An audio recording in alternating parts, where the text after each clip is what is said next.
Okay, can I get some approval of the March 11th minutes? Second. Okay, it's passed. Nope. We have to vote. All in favor? Aye. Aye. All opposed? Keep forgetting that vote part. Okay, it looks like there's no one here for public comment. So we can go to the Iowa City Forestry operation. Yeah, I'm going to switch places with Tyler and let him come up here. We were in Ankeny today already for a tree day for the Tree City USA, which is why it's not a luncheon at the meeting today. This is the program. Tyler was one of the speakers there, so he's going to do a different speech tonight, but second speech for him today. Wow, thanks, Tyler. The other one was 15 minutes, so I'll try to keep it to that or less too, so. You want to start the clock? Yeah. Yeah, so you see in the program there, it was Tree City USA celebration today.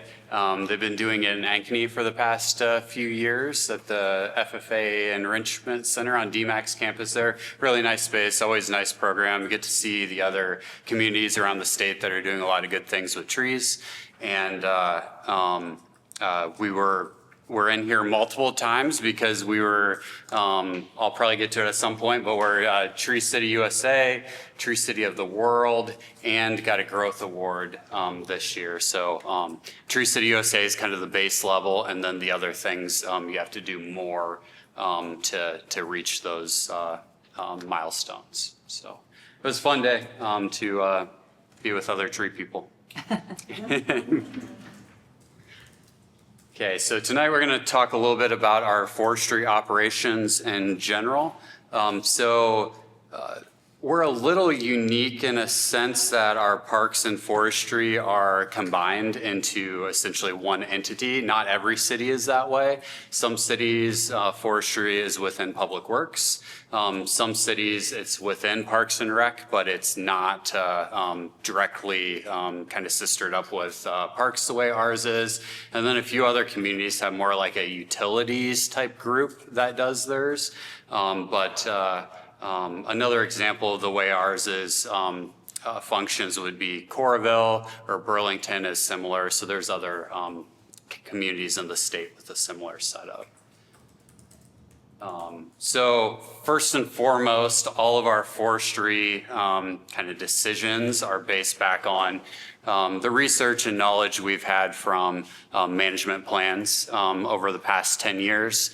So whether it's our urban forest management plan or our natural areas management plan for more of our woodland spaces, we're looking at those. And if some of our sites also have site-specific plans, and parks, some of our more significant woodland areas. So we're looking at those, and these were all done in consultation with consultants who specialize in forestry and community forestry, and they also had public engagement throughout those processes as well. So we really try to follow these and that guidance that we're given. And obviously, since these were put in place, we already knew emerald ash borer was around and impacting and going to impact ash trees, but we didn't know we were going to get a derecho. So things like that change some of the priorities and where the priorities lie, but we really try to use the management plans and utilize them and not just put them on the shelf. So our forestry division staffing, so this is one branch of our tree, if you will. The other branch would be the parks operations, which isn't included on this. And within that parks operation, we have a horticulture group that does help us with a lot of tree things as well. So they're not included on this hierarchy here, but no, there's a few others, 2 permanent staff and a few seasonals that help with tree stuff fairly regularly and other plant stuff. And there's also some help from our general parks crews as well, especially if there's storm damage or something like that. But they're also helping us maintain the parts of the park that have trees. This crew is responsible first and foremost for right-of-way trees. So typically the space between the sidewalk and the curb along most areas in town. And then any other help that anyone needs that's more specialized with forestry. So if you were totaling up those years there in your head as I've been talking, there's 110 years of experience represented right here. And that was 120 some up until about a month ago when one of our long tenured staff retired and was replaced by one of the others with quite a few years, but not quite the 20 some years that he had. So he might have even been at 30. So lots of years of experience, and this just represents experience in their time at Iowa City. Some of them have experience elsewhere too. So you see we've got a lot of experience with staff. So as you see, most of them are permanent staff. We do have 2 seasonal forestry aid positions that run right around this time of year till about October, mostly helping water trees as we plant them, those new ones, but getting some experience with the crew on other projects as well. And our staff is very educated and certified, which is really cool. I shared today at the presentation we were at that we have 10 certified arborists. So that's certified with the International Society of Arboriculture. And I guess there were a few groans like unfair. Several hundred people Yeah. from around the state, and they groaned. Yeah, because we are really fortunate to have staff with those qualifications. It's not common. I guarantee you we have more than any other community in the state certified arborists. But our staff really takes that education and certifications seriously because they know it helps them do their job every day. And I'm proud that they then that translates to the work they do for the community. So lots of good knowledge there and everything. And if I get questions from community members ever that are, they're wondering why something was done or another, it's really nice to be able to reassure them that someone with these certifications and training and really knowledge about the trees and the science of it all is the one there on site making decisions and whatnot. Also within that, we have 2 certified urban forest professionals. So that used to be called municipal forest specialists, but it's really that urban kind of setting that's another level above the certified arborist of training that they go through. And we have one more that's about to take that test. So hopefully in the next month, we'll actually have 3 of those. And then 4 tree risk assessment qualification trained arborist. So they go through special training to be able to identify tree risk that's out there. So there's inherent risk with any tree that's out there, but they're able to know from their training which trees may pose more risk than others, and then we can make decisions off of that, whether that risk is tolerable or not. So that's really key. Yeah, Jeff? These physical risks to the tree or disease risks? What kind of risks? Risk of the tree causing damage or injury to something else, someone or something else. Physical. Yes, yep. And there's a whole, I could go into all the details of it, but there's a whole lot of things that go into it as well. And then we also have 1 board certified master arborist. So this is the highest level of training you can get or certification you can get within the International Society of Arboriculture. So that's kind of the cherry on top. And he's had that certification for about a year now. So all of these things take extra ongoing education and training. So we've been fortunate to be able to go to trainings around the state to make sure our staff stays up to date and keeps their certifications as well. Okay, I just talked a little bit about this earlier, but our awards day today that we had. So we have been a Tree City USA for far longer than I've been here, longer than I've been around. 1979, I think it was the third or fourth year that Tree City was a thing. The only one in the state who's had it for longer is Cedar Rapids. So we were, I think, the year after them. This is, I think it was 46 years. Yeah, if I do my math, 46 years. You get the award for the year that just ended. So 2025 was 46, and we're already well into being able to qualify for our 2026 for what will be the 47th year. And we've also had a growth award the last 3 consecutive years. That's an extra set of standards above that Tree City standard that we do, that we get an extra notification for that. And if you see in the program from today, I think there were about 20 communities that had that, and there were somewhere around 70 that had the Tree City USA across the state. And then University of Iowa and other campuses have them, and Mid-American Energy, which services our area here, also has the special designation for utility line clearance things. So lots of people with interest and knowledge in trees doing work around the area.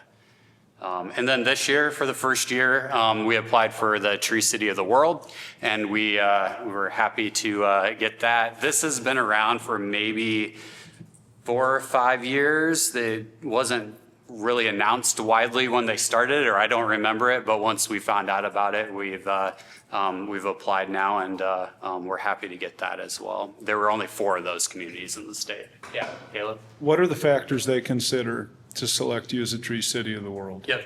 So part of it is plantings that we do, other tree health care that we do, like pruning and maintenance. It's dollars in relation to population that you have to expend to keep your trees healthy, essentially.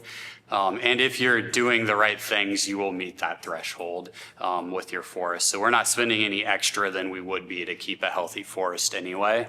And then also a tree, either a forester, which would be part of my job title, or a tree board, one of those things. So some communities don't have a forester, but they have a community tree board, and then they can qualify in that way. Those are kind of the main elements of getting, being, I guess, having the option to apply for the award. You have to meet those things for sure. Thanks. Yep.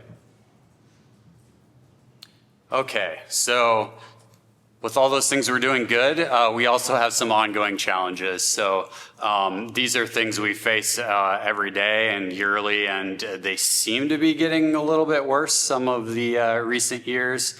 We're seeing more and more pests come in from other places, and those other places are seeing more pests coming in from here to there. So if you went to Asia, they would have our pests impacting their trees fairly heavily, and we have a lot of their pests impacting our trees. So our trees didn't evolve with those same pests, or at least that same specific pest. So they don't have the same mechanisms over millennia that, well, maybe not millennia, but thousands of years that that those trees that were native, where that pest was native, would have defenses against. So we're seeing more and more of those. Emerald ash borer is a great example of one of the most impactful ones in a bad way that we've had. There are others that that are around or on the horizon, other places in the US. So things that we monitor, things that we consider when we select one species over another. One of the main reasons why we try to plant a large diversity of trees to, if one pest comes through and gets a few of the trees or impacts them in a bad way, we don't lose a whole neighborhood worth of trees. What if, Yeah. what if our pests are damaging other, places. Yep, so like we have emerald ash borer here that came from Asia. They would have some of our native borers or things that bore under the surface of the bark and impact the water going up and down within the trunk. And they would just have some of those that were impacting their trees and other things as well. But that's a good example of something that would be, just as bad there, but just, kind of yeah, just switch the tree and the pest and you can have the same thing in other spots. Yep. Shifting climate is also something we're seeing, and we're not necessarily seeing the coldest days get any warmer, which is an extra challenge. We're still seeing that really cold for at least a week in the winter, it seems like. But our nights are a lot warmer in general across the year. If you look at meteorologist or a climatologist, what they're saying, that tends to be the most concerning thing they're saying for both public health, but also for tree health that applies as well. So we're trying to get out ahead of that, plant things that maybe at one point grew a little bit better in to the south of us, where they actually say in I don't know how many years, but in the next few decades, we'll have a climate more like Oklahoma City. So looking at what grows well there, unfortunately not a lot, and applying some of that to what we plant here, but not going too fast because we still need those plants to survive the climate we have in the meantime. Budget's another challenge, just like everything else, we're part of the general budget of the city, and there are a lot of competing things, a lot of things that need money as well. So just making sure we keep trees for front and center and showing the value that they have, because they do have a ton of value that helps in a lot of other areas of the city as well. City growth, that's both a good thing and a challenging thing. As we grow, we're growing into cornfields. Those cornfields didn't have much for canopy coverage to start with. So we have a canopy coverage goal of 40%. Depending on what study you look at right now, we're between 30 and 35%. It's hard to get an exact amount, but we'll try to get to 40. I don't know if we're ever going to make it, because as the city grows outward, we struggle to keep that number up there because we're starting with 0 in those areas that are added usually. Yeah. I said she Yeah. Okay. Yeah, you're good. Go ahead. When developments are being, proposed and Yeah. being executed, does the forestry division or the city have any say on how the developers can remove trees? Like, I'm just looking at how on Highway 1 North Dodge, Yeah. how that has just been scoured of Yeah. trees and they're getting ready to do something.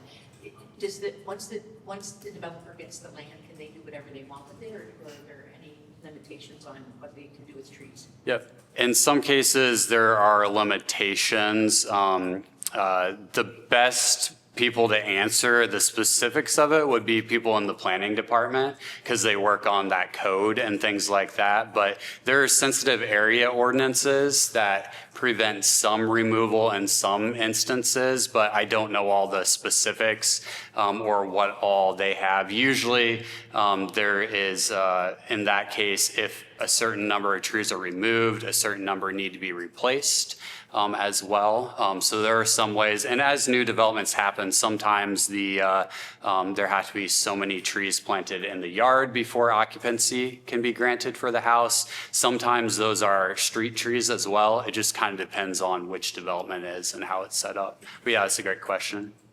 Yep. Let's see. So canopy coverage is definitely something we strive for, that 40%. Do I think we'll get there in my career? Maybe. We're going to strive for it, but as we grow, we just really have to stay on top of it. And if we're shooting for that and don't hit that, and we're in the 30-some% range, we are still doing well. If you consider Iowa in general was a lot more prairie than forest at one point in time, we're doing pretty well from what our historical number was. Yeah. Canopy coverage percentage is the square footage of trees versus the land area, or what? Yes, the area that when they're all leafed out would cover compared to what wouldn't be covered. Yeah. And in some places there may not be tree canopy coverage, so it wouldn't go towards this goal, but we may have prairie coverage, which has a lot of good benefits as well. So it's not that every spot that doesn't have a tree isn't beneficial as well, but it's just looking specifically at those tree metrics there. Yeah. And also with ongoing challenges, we're looking to reduce our waste as much as possible. We have worked to some of our valuable lumber with a local sawmill to make that available and then have that be sold. So we can get some of that back and some of that benefit, and just so that tree doesn't just end up as mulch if it's valuable wood. So urban lumber is something that is more and more popular. So that's something we've done a little bit of. We make the mulch from our forestry operations available at City Park at the parking lot close to the baseball fields. So if anyone's asking any of you where they can get mulch, I can tell you it's better than what's at the landfill because it gets chopped up smaller through our machines when we're doing it than their larger machine. So it's high quality mulch that came locally, and a great way to not go and buy it from a bag, but to have it already right there. And you can get it for free. You just have to load it yourself into your vehicle and take it with you. Okay, funding for 2026 planning, just to give you an idea of how we fund everything that we do as far as planting. This doesn't include all the other things that go into maintenance and whatnot. This is just specifically for new trees. So in operating budgets, this is mostly from forestry, but there's a little bit from our horticulture and parks operations, maintenance budgets as well. And that's around $70,000 for 2026. So we're utilizing that $70,000. Our capital improvements plan has a project, right now it's $30,000 for this year. A few years ago, we were in that 100,000 range, but 30 with a little bit of tightening of budgets right now. We apply for grants every year.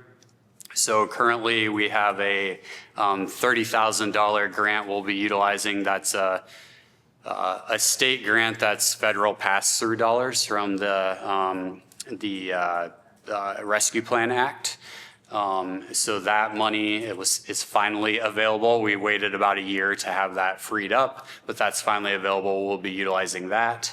And then another about 12 grand in local grants, whether they're Rotary has wrote for some grants that have helped us out, as well as we have been fortunate to get grant from Mid-American Energy for the past quite a few years. That's typically around $5,000. So we've done searching for as many local grants as we can. And then I just want to point out that volunteer labor, you can't really put a price on it.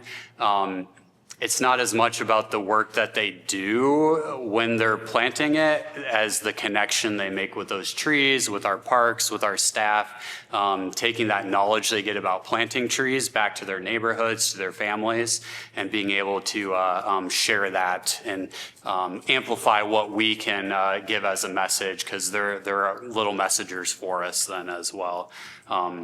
So we love working with volunteers, especially the youth, getting school kids or different groups involved that you can really teach the next generation then, get them excited about trees and knowing the benefits as well.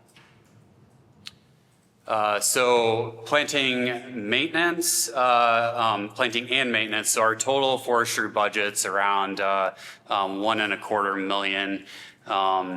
And that supports around 800 trees we've planted since annually since 2020. So each year around 800 on average. We average around 2,800 trees pruned annually since 2020.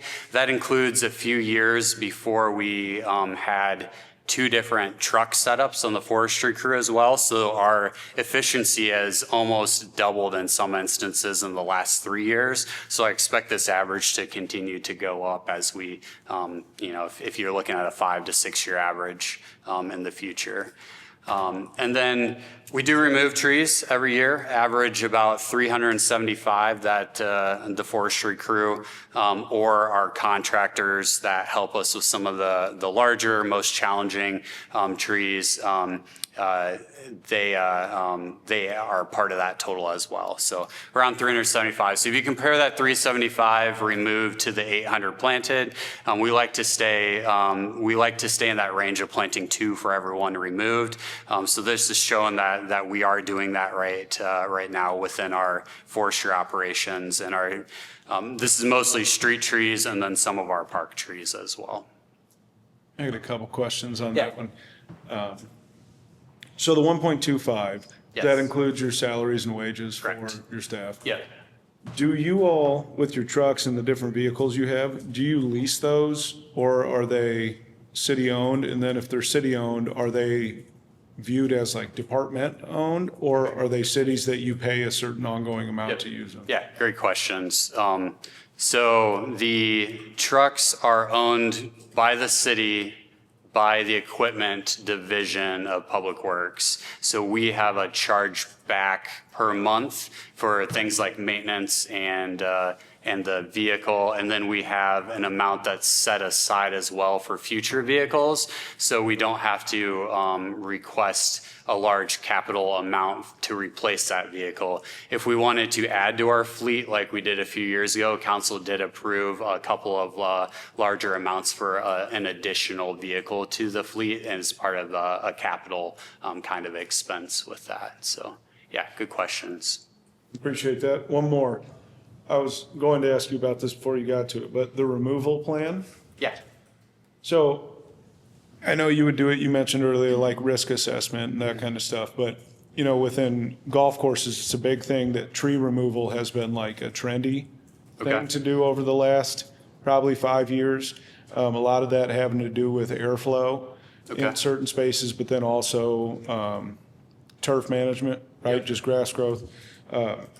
What are the main reasons why you remove trees? Yep, that's a great question. So most of those 375 annual ones, or I'd say half of those recently have been ash trees or other trees that have a pest or disease. Another probably quarter of them have been trees that were planted in the last 10 years that just didn't quite ever get established and didn't make it to maturity. We do lose a certain percentage of what we plant every year. So those are smaller ones that aren't as noticeable, but they're still in these numbers. And then the rest tend to be trees that either have storm damage or something happens, a water main breaks below them and the work has to happen below them. So they're removed for that or whatever that may be. Typically, we're not removing trees just to remove them in the same way you may on a golf course. We try to keep as much canopy that's already established as we can within our spaces. Yeah, good question. Thanks. Yeah. So infill planting is one of the ways we do things. So these are on rights of way throughout the city, typically initiated by the adjacent property owner. They will call us and say, hey, I've got a spot in front of my house that I'd love to have a tree. And we'll get them on our list. Sometimes that's 1 to 2 year list, but we try to get a tree there as soon as we can. And these are typically those neighborhoods that already have somewhat of an established canopy. We're filling in those gaps. Maybe something else died there, or there's a new property owner adjacent to it, and the previous one was maybe against a tree. So we didn't push the envelope at that time, but the new person comes in and values the tree, so we'll plant one in those cases. And there's also the option that community members can fill out a planting permit and plant on the right-of-way adjacent to their property. So that comes to us. We have to approve the species, the location. They have to do utility locates, things like that for safety. And then that adds to our ongoing maintenance, but we don't have the initial expense then, because in that case, the homeowner would be planting and buying the tree to plant. So some people take that option. If they want one sooner, then we are able to get one there. Neighborhood planting. So these are the big projects you probably notice around town. So they fill the suitable right-of-way planting locations in the entire neighborhood. We identify everywhere trees can go there, and we plant that entire space rather than just one or two here or there. There is always the option we put out there. We notify the neighborhoods in multiple ways, and they're able to opt out within a certain time frame of having a tree adjacent to their property. If they're really against having one there for one reason or another, they have that option.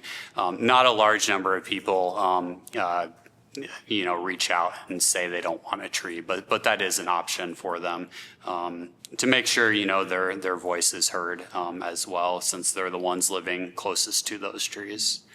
And for these large-scale projects, a lot of the reason we do them, efficiencies of scale in planting. We're able to plant in one whole neighborhood. We're able to water that whole neighborhood. We're able to prune trees of the similar stage in life cycle. There's some drawbacks because you have one age of tree, but the efficiencies of scale really help us maximize the number of trees we can plant. And in these new neighborhoods that are starting with zero, that is the best way to get a lot of trees quickly and to get those started, because it's going to take 20, maybe 30 years before it's a lot of shade and super noticeable. I think I covered all that. So just a map to show you where we've been planting since this goes back to 2021.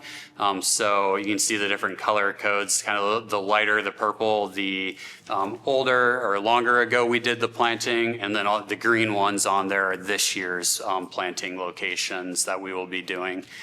So this just kind of shows that we try to spread out around the whole community. We're not just focused on the west side, north side, east side, south side, but moving around the whole neighborhood. And you see on this, it's mostly the edges of town, because those areas closer in had a established canopy already, and that's where we're doing more of the infill planting.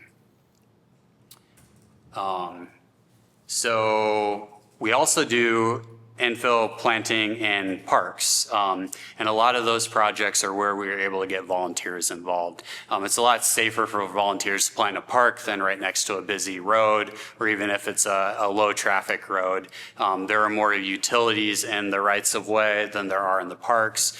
So those things that we have to be more careful around in the rights of way, it's usually easier in a park setting. So this is where we utilize a lot of our volunteers, and also places where those volunteers then frequent afterwards, enjoying the park, visiting the park, things like that. So we planted in most of our parks over the last 5 years. And some of our key partners are listed there. You've probably recognized almost all of them. They're all involved in many ways in the community, but we wouldn't be able to do our large-scale volunteer plantings without those groups kind of leading the charge. So it's very, very much appreciated, all the community support that goes in. And these are all of the parks planting locations from 2020 through 2025. So you can see every park we've planted in. Most of these have had a larger planting of 10 or more trees, most of which have had volunteers involved. And a few of the smallest parks represented here, so Highland, for example, only has a few that we've added, but our staff added those. But most of the larger plantings, we've had assistance from the community with. And you can see we've kind of touched pretty much everywhere. And then it's kind of fun to overlay that with the previous map to show we've planted almost everywhere in town. And if I was to have a dot for every infill tree that we've planted as well, we would have a map pretty full of that as well. And then our last way we really impact the urban forest is through our community tree vouchers program that's called Root for Trees. So since 2020, the idea was hatched. We can't even remember which one of the three of us that were talking the one day in a meeting came up with the exact idea, but it was our then deputy city manager, myself, and Ray Lynn, who's our senior maintenance worker. And we're like, how can we get trees into parts of the community where we know there's better planting spaces in a lot of instances than the rights of way with all the restrictions, and support trees going into private property in these instances. We've worked with, at that time, the recreation staff side of things. It was during COVID. They were looking for extra ways to help. They weren't having as many programs, or especially not in-person programs. So they helped us develop a way to initiate this program. And now Climate Action and Sustainability Office helps us administer this program. And we provide guidance on kind of the tree science parts of it. We've planted over 1,700 trees since 2020, or I shouldn't say we as in the community has. 50% of that tree is available to have a cost share, up to $125. So if there's a $250 tree on the lot, when they buy it, they're getting half of that cost covered. And in some instances, 90% of that if they're qualified with if they express that they're qualified with their income situation and they fall into a neighborhood that fits into the guidelines, they're able to get a tree at even a more discounted amount. Typically, they've been that 50% cost share on almost all the trees so far.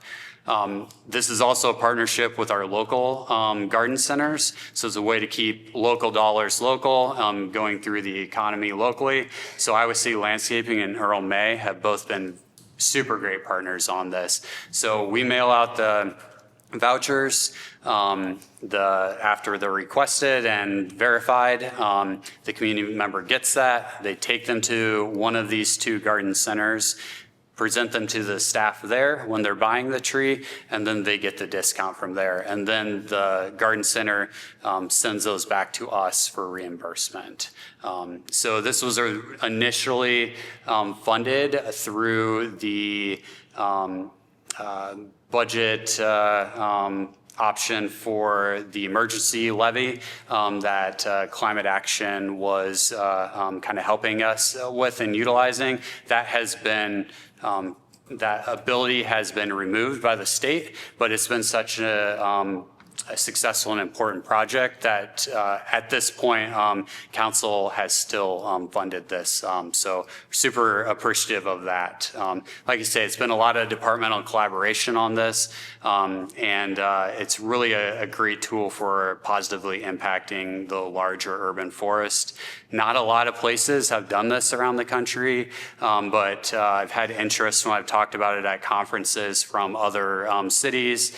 Wichita is probably the largest one that had showed interest and got information from us. So other communities have taken notice of this as a way they may be able to impact their forests in a positive way as well.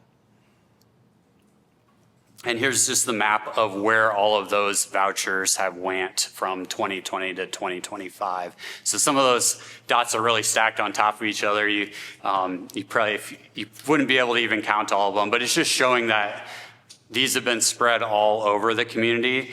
not as much in the industrial type areas of town, but in most of the neighborhoods, there have been quite a few trees that have been planted as well. And some of those spots with less coverage here, if I overlaid some of those other maps from before, you would see that we covered some of those gaps with some of our larger scale plantings.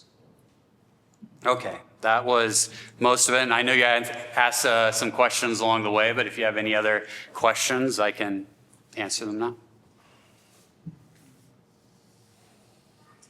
Yeah, Jess? Meeting, you had mentioned something about contracts for replacing the city park pool enclosures and some other park enclosures, and that there was a standard that was used for that. Do you have pictures of that or something?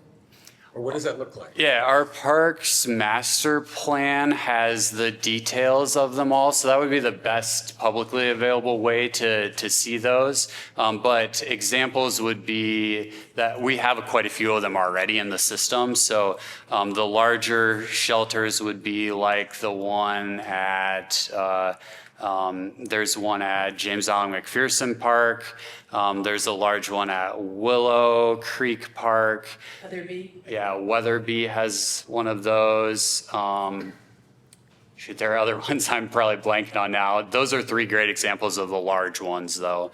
And then the smaller metal ones. So the newest one is at Adelaide Joy Rogers Park, where we did that project last year. Most of you were familiar with. There's at least one in City Park already by the Adventure Playground there.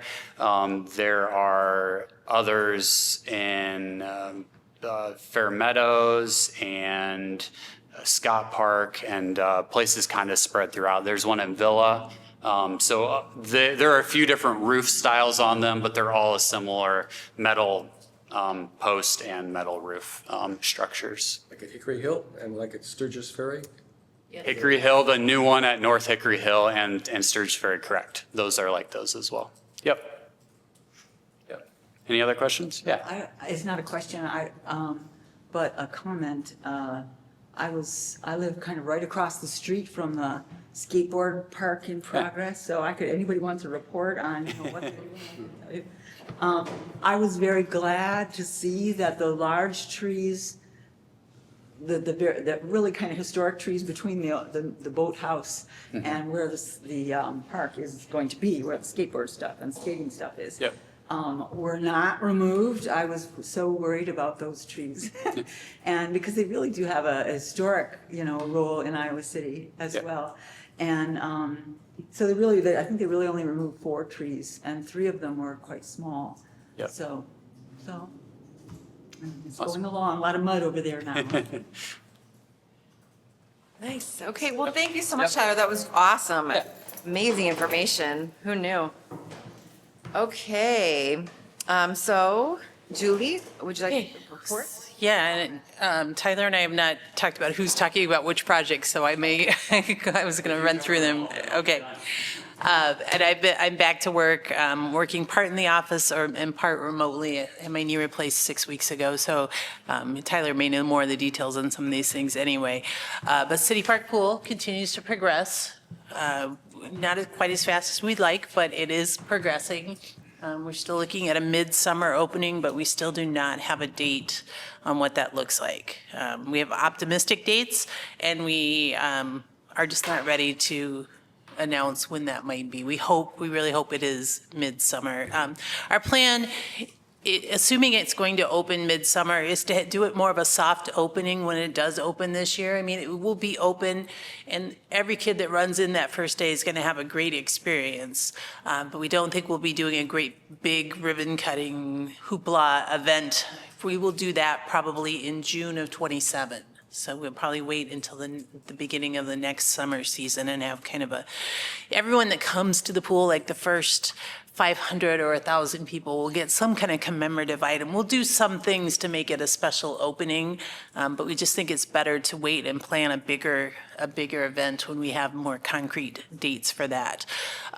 Earlier this week, we had the kickoff for the City Park Shelter and Restroom Project, as you were just talking about, replacing the shelters. That construction crew plans to get started soon with demolition of the shelters that are coming out. However, it is at least 10 weeks, as maybe as many as 15 or 20 weeks lead time for the replacement shelters. So depending on when they come in, you may see some empty slabs of concrete for a while until those get replaced. Shelter 6, the green shelter down in Lower City Park, along with the shelter near the Riverside Festival stage, and the shelter near the bocce court and near the playground, the adventure playground area, those all stay and are reservable through the summer. The rest are gone for the most part for this summer. So maybe that one. Terrell Mill, as you mentioned, the roller park is underway. Ground is moving and that's exciting. That'll be a not too long process. The crew is from the skateboard company based out of California. So once they really get mobilized and moving, they want to get moving. So we hope that will not be a full summer. Every time I say that, it doesn't work out that way. We can hope. We are nearing finishing design on Napoleon softball complex upgrades, and those will be happening later this summer. Maybe Tyler will explain more of those when he has his time. The public hearing will be held at the next council meeting for the North Market Square updates. I think you heard last month that indeed the trail around the northeast corner has been removed, or the sidewalk. So it's pretty much the playground replacement, the basketball court update, drinking fountain, bike rack, benches, some of those things sprucing up that park. So that's going on. What have I forgotten? Those are okay. Yeah, that's enough. So it's been exciting. We are just about done with summer hiring on all fronts, except the lifeguards. We could use a lot more lifeguards, last I heard. But I think park staff is looking pretty full for temp and part-time staff. Rec staff still has some openings. So that's it for me. Okay. Did you have anything you wanted to add, Tyler? I think that was most of it. The Napoleon project, the main, I think we talked a little bit about it last time too, but some improvements to fields 5 through 8, and then a trail addition to bypass that. So especially weekend users during tournaments don't have to go through, don't find themselves in the middle of a complex when they're on the one trail. They can get to the other, the larger kind of spine trail of the Iowa River Trail there without passing through the whole complex. So I think that'll make the trail users and the users of the complex happier with that kind of not as much conflict potential there with people passing through there. As Julie mentioned, we have most of our staff hired for summer seasonals. We actually have quite a few that have started. Those that are on our up to 25-hour week schedules, we are able to extend their season longer than the ones that work 40 hours a week. So some of those staff have already started, and we're very blessed to have a lot of returning staff.